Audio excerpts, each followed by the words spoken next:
So we have the third speaker and Dr. Pradeep Suri, a good old friend and a very eloquent speaker. Dr. Suri has done his MBBS and MD pathology from Maulana Azad Medical College.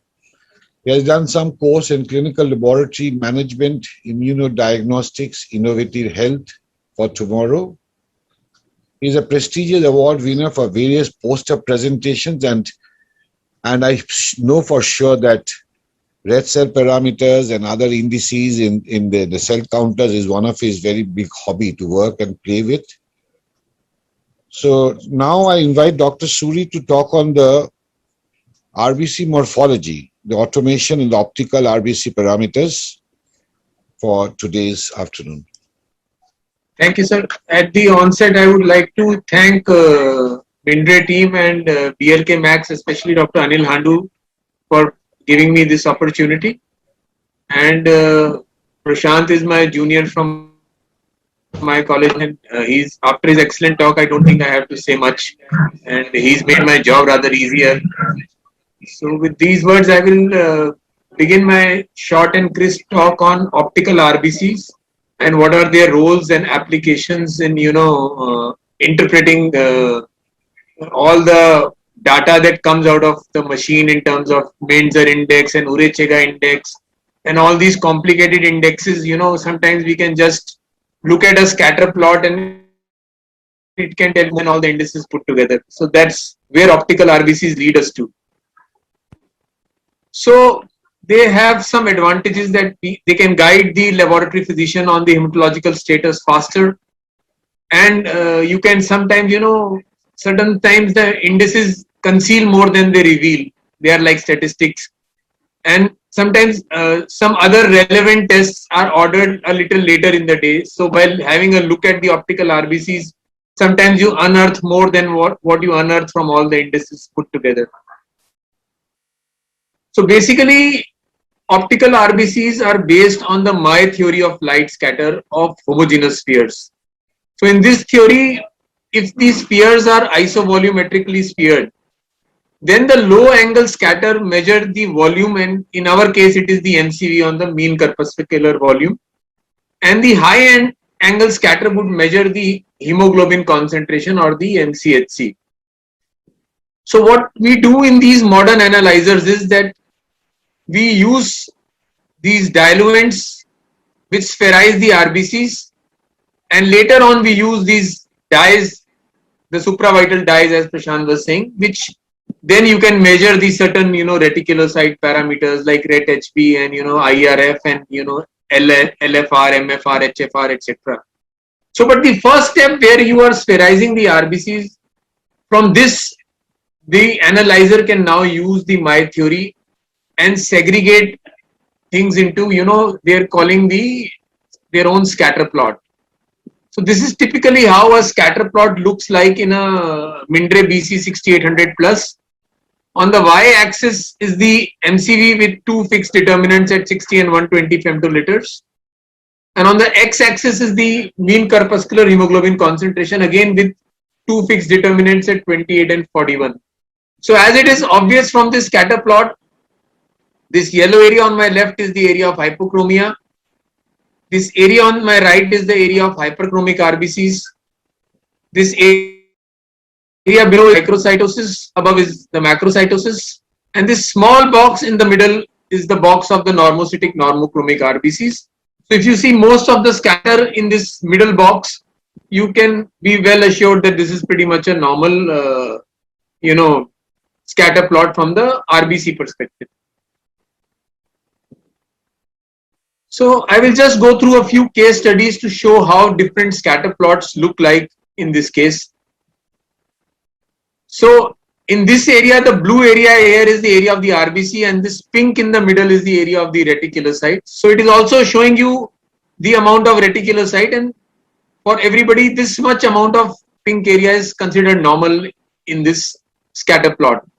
So as you can see, most of the scatter is in this middle box. This is pretty much a case of normocytic normochromic RBCs with normal reticulocyte count.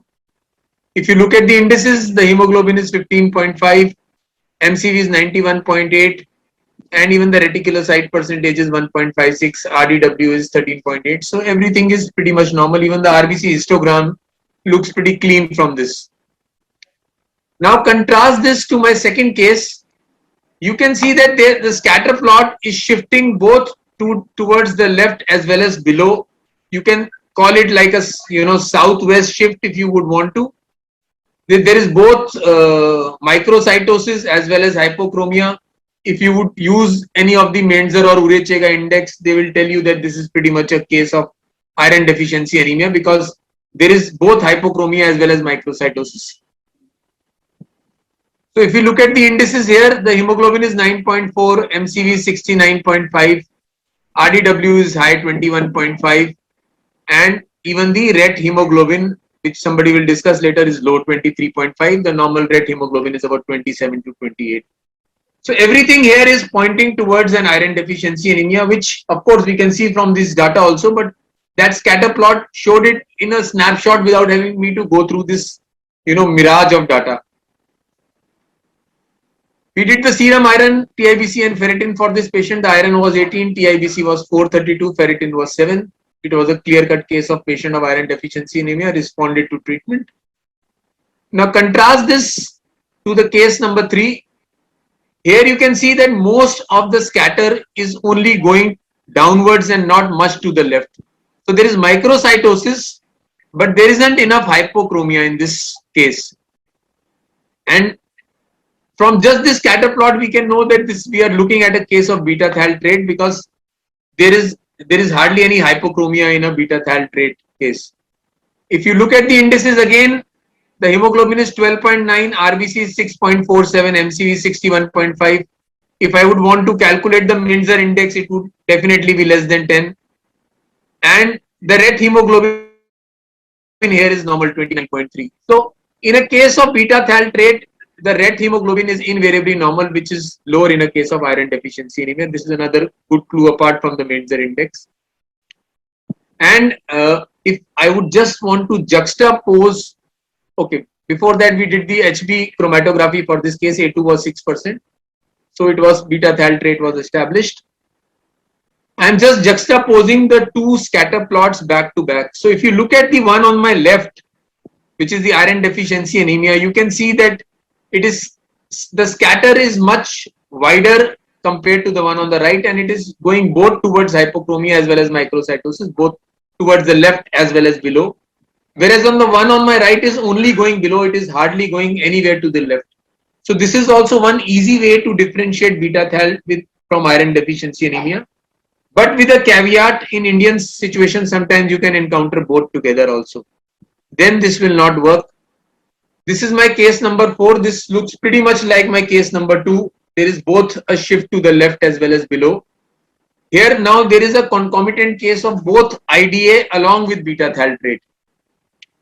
So if you look here, the hemoglobin is 9.3, MCV is 56. The Menzer index is again less than 10. RDW CV is 20.2 and ret hemoglobin is 18.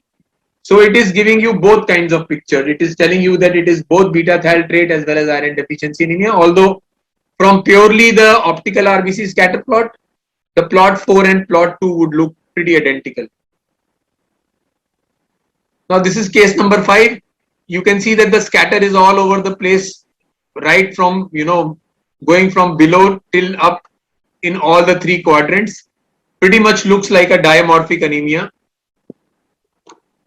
Now if you look at the indices again, hemoglobin is 9.4, MCV is 71.8, RDW is pretty high, 38.4. But look at the RBC histogram. It is showing a classical bimodal peak as it would be in a dimorphic anemia. So just by one look at that scatter plot, we can safely say that this is dimorphic anemia. This is case 6. As you can see, most of the scatter is moving upwards towards the north. And this is pretty much a case of macrocytic anemia. Although reticulocyte percentage here is pretty normal. From the pink side, you can see. Here the hemoglobin is 12.6, MCV is 100.6. And ret HE is high. So ret HE is also high in macrocytic anemias. Even from the RBC histogram, you can see that there is a significant shift to the right. This is case 7. This is again looking like macrocytic anemia, but you are seeing a lot of reticulocytosis. There is a lot of more pink compared to the previous case in this. So if you look at the indices, the hemoglobin is 7.1, MCV is 104, the reticulocyte percent is 7.75. It is partly corrected megaloblastic anemia.